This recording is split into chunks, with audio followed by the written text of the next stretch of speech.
اعوذ باللہ من الشیطان الرجیم بسم اللہ الرحمن الرحیم اللہم صلی علی سیدنا و نبینا و حبیبنا و شفیعنا و مولانا محمد و بارک وسلم و صلی علیہ الحمد للہ الذی انزل القرآن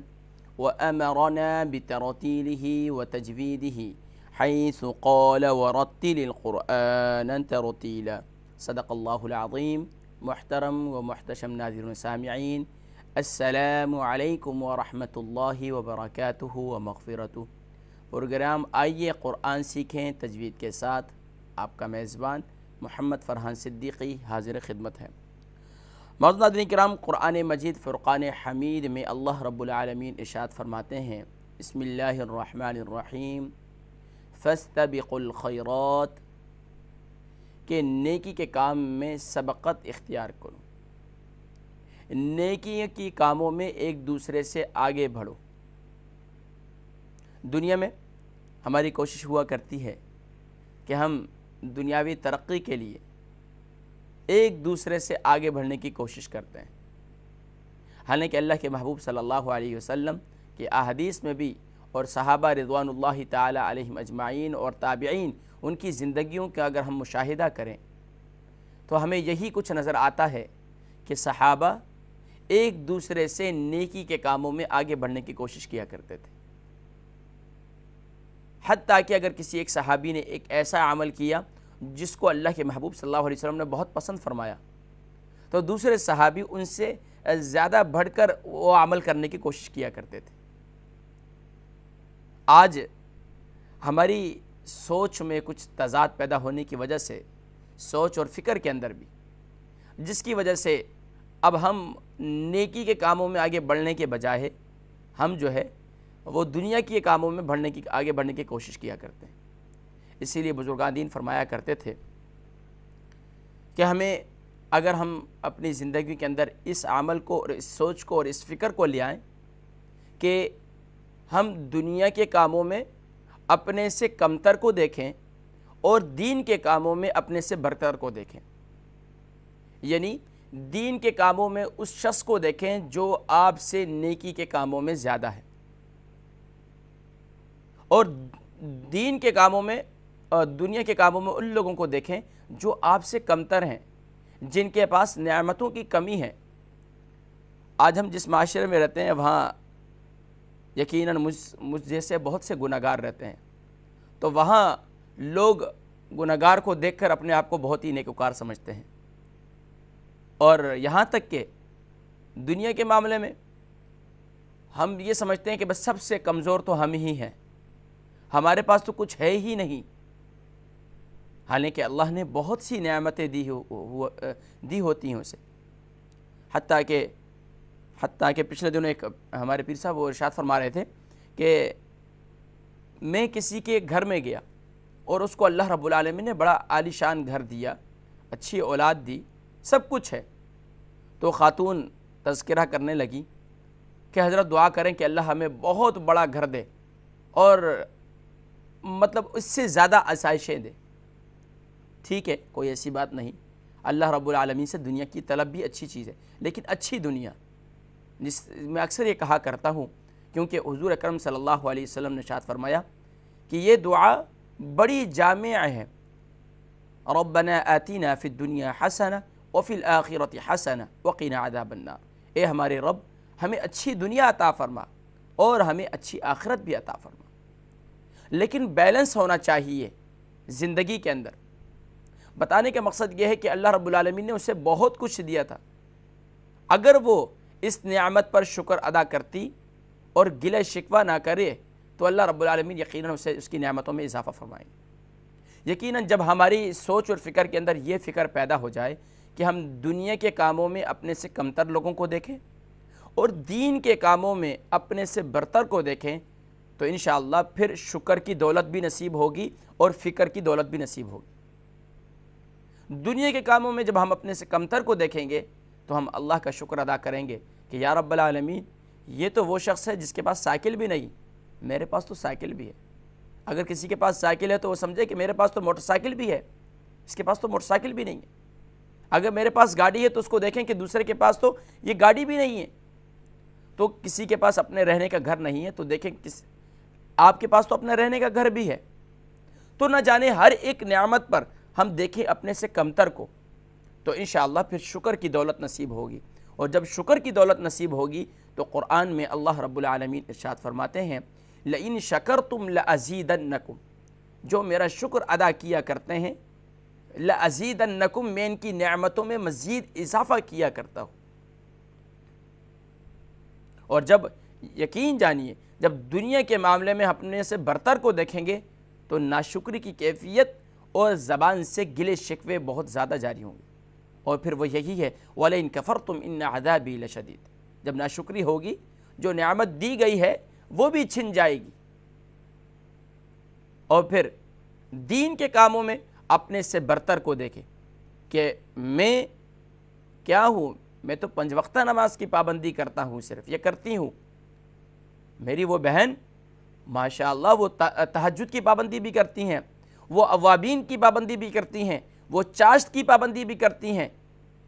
ناظرین کرام، پھر اس طرح توجہ آگے اپنی بڑھاتے چلے جائیں، اس کے عمل کو دیکھتے رہیں۔ اسی لیے کہا کرتے تھے کہ اللہ والوں کی صحبت اختیار کرو، کیونکہ اللہ والوں کی صحبت سے دین کی ترقی ہوتی ہے اور دنیا کی ترقی پر اللہ کا شکر ادا کرنے کی توفیق ملتی ہے۔ تو اللہ والوں سے مراد وہی اللہ والے جو شریعت مطہرہ کے مطابق اپنی بھی زندگی گزارتے ہیں، اور جو ان سے متعلقین ہوتے ہیں ان کی بھی ہمتاً یہی کوشش ہوتی ہے کہ وہ اللہ کے حکم کے مطابق اور نبی کریم صلی اللہ علیہ وسلم کے طریقوں کے مطابق زندگی گزاریں، اپنا ہر عمل نبی کریم صلی اللہ علیہ وسلم کی تعلیمات کے مطابق کرتے چلے جائیں۔ تو ناظرین کرام، ماہ رمضان المبارک بڑی تیزی سے گزر رہا ہے، اور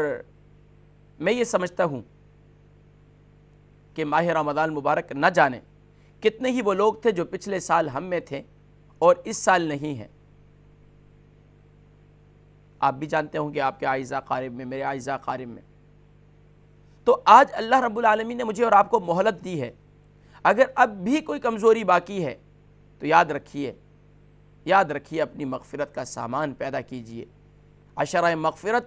یہ بھی اپنے اختتام کی جانب بڑھ رہا ہے۔ اب جو دن گزر چکے ہیں وہ آئیں گے نہیں، لیکن جو دن باقی ہیں ان کی کوشش کیجیے۔ ٹھیک ہے، پچھلے جو ایام گزرے اس میں کبھی بیشی ہوئی، اللہ کی بارگاہ میں معافی طلب کرتے رہیں، لیکن جو ایام آ رہے ہیں اس میں پلان کیجیے۔ میں نے آپ کو کئی دفعہ الحمدللہ کوشش کی پروگرام کے اندر آپ کو پورا ماہ رمضان المبارک گزارنے کا لاہ عمل دیا کہ بھئی ماہ رمضان المبارک آپ اگر یادگار بنانا چاہتے ہیں اپنی زندگیوں کے اندر، کہ ماہ رمضان المبارک کا ایک ایک لمحہ آپ کا غفلت میں نہ گزرے، اللہ کی یاد میں گزرے، اس کے محبوب صلی اللہ علیہ وسلم کی یاد میں گزر جائے، تو اس کے لیے الحمدللہ کئی دفعہ کوشش کی کہ اپنے لیے ٹائم ٹیبل بنائیے، اپنے ایک ایک لمحے کو محفوظ کیجئے، اس کی قدر کیجئے، کیونکہ یہ وہ لمحات ہیں کہ جس میں ہر عمل کا بدلہ اللہ رب العالمین کی طرف سے بڑھا دیا گیا۔ آپ غیر رمضان میں آپ ایک مرتبہ سبحان اللہ کہیں گے، یہی نیکی لکھی جائے گی، ایک ہی نیکی لکھی جائے گی۔ لیکن اگر آپ رمضان کے اندر ماشاءاللہ یہ موقع ملا ہوا ہے تو اب آپ سبحان اللہ کہہ رہے ہیں تو 70 نیکیاں آپ کے نامہ اعمال میں لکھی جا رہی ہیں، تو ہر عمل کا بدلہ 70 گنا بڑھا دیا جاتا ہے۔ نفل کا بدلہ نفل کے جو اجر ہے اس میں اضافہ کر دیا جاتا ہے، فرض کے برابر کر دیا جاتا ہے اس کا ثواب،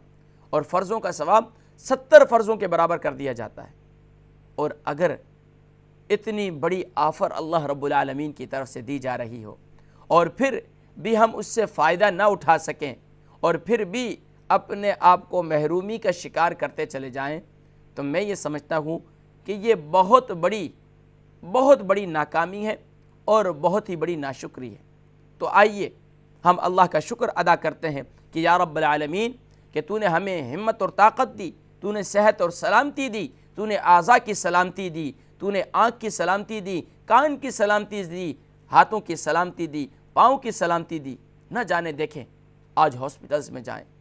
کن کن امراض کے اندر لوگ شکار ہیں، لیکن آپ اور مجھے تو اللہ پاک نے صحت کی دولت دی ہوئی ہے، کسی کے محتاج بھی نہیں ہیں۔ تو آئیے اللہ کا شکر ادا کرتے ہیں جو باقی ایام گزرے ہیں ان پر بھی، اور جو آنے والے ہیں اللہ کی بارگاہ میں توفیق طلب کرتے رہیے، کیونکہ ہر عمل کی توفیق من جانب اللہ ہی ہوا کرتی ہے، لیکن انسان کی اپنی کوشش بھی ہونی چاہیے۔ جب انسان کوشش کرتا ہے تو اللہ کی غیبی مدد اس کے ساتھ ہو جاتی ہے۔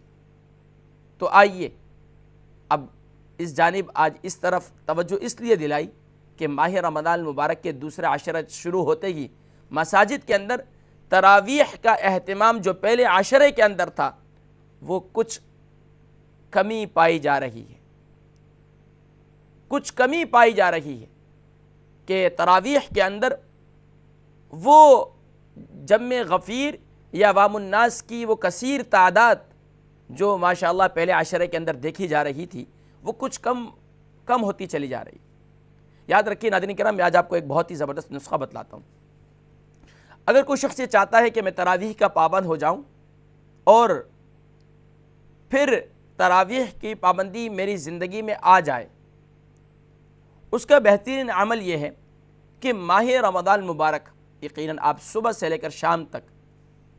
بھوک کو بھی برداشت کرتے ہیں، پیاس کو بھی برداشت کرتے ہیں۔ اب صبح سے شام تک آپ کا معدہ بھی خالی ہے، یہ ایک طبی نسخہ ہے، آپ کو بتلا رہا ہوں،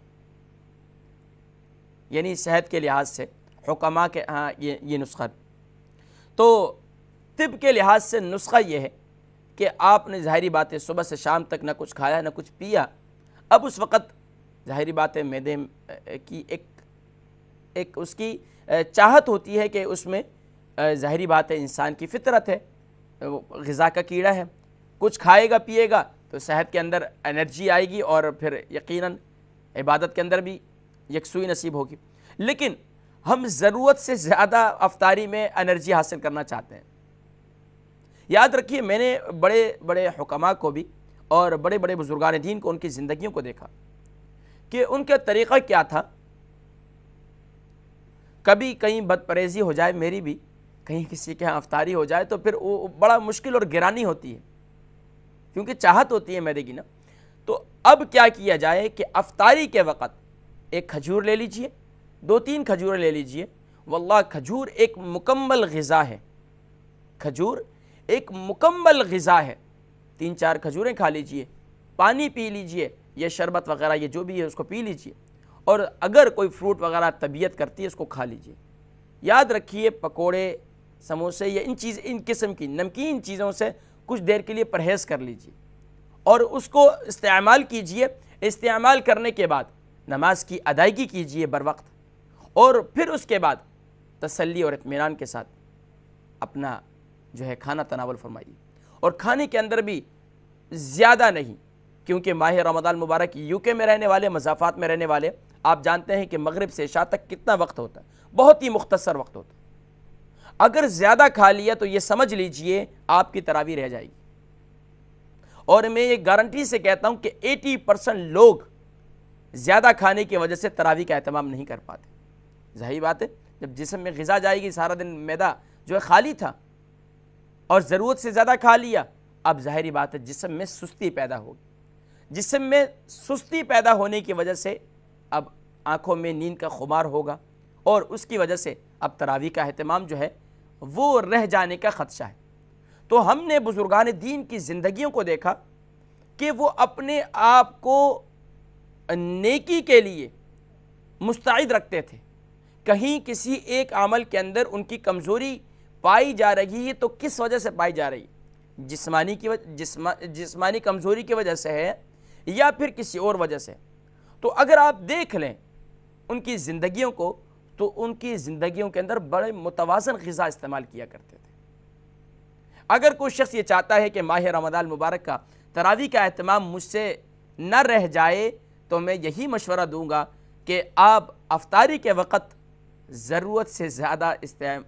غذا جو ہے اس کا استعمال نہ کریں، تو انشاءاللہ العزیز پھر آپ یہ دیکھیے، اور یہ آپ ایک دن ٹرائی کر کے دیکھ لیجئے جو نسخہ میں نے آپ کو بتلایا، تو انشاءاللہ آپ تراویح کے اندر بڑے مستعد ہوں گے۔ پھر تراویح سے آنے کے بعد اگر آپ کی طبیعت کرتی ہے تو کچھ کھا لیجیے۔ اللہ تبارک و تعالی کوشش تو یہی ہوتی ہے کہ ماہ رمضان المبارک کو یادگار بنانے کے لیے، اور اس کی عظیم عبادت دیکھیں، ایک تو روزہ ہے، دوسرا تراویح کا اہتمام ہے۔ غیر رمضان میں تو تراویح کا اہتمام ہی نہیں، تو یہ تراویح کا اہتمام اور اس کی فضیلت اور اس کی اہمیت انشاءاللہ العزیز ہم دوبارہ بھی پروگرام میں پیش کریں گے۔ لیکن ناظرین کرام، صرف یہی ایک نسخہ کیمیا جو آپ کو الحمدللہ ہم یہی کیا بلکہ الحمدللہ ہر پروگرام کے شروع میں نسخہ کیمیا دیا کرتے ہیں آپ کو، کوشش بھی یہی ہوتی ہے کہ اللہ رب العالمین دل و دماغ کے اندر وہ باتیں ڈال دیں جس سے ہمارے ناظرین کو اور ہمارے ویورز کو کے لیے ماہ رمضان المبارک میں نیکیاں کرنا آسان اور ہر لمحے کو محفوظ کرنا آسان ہو جائے، ہر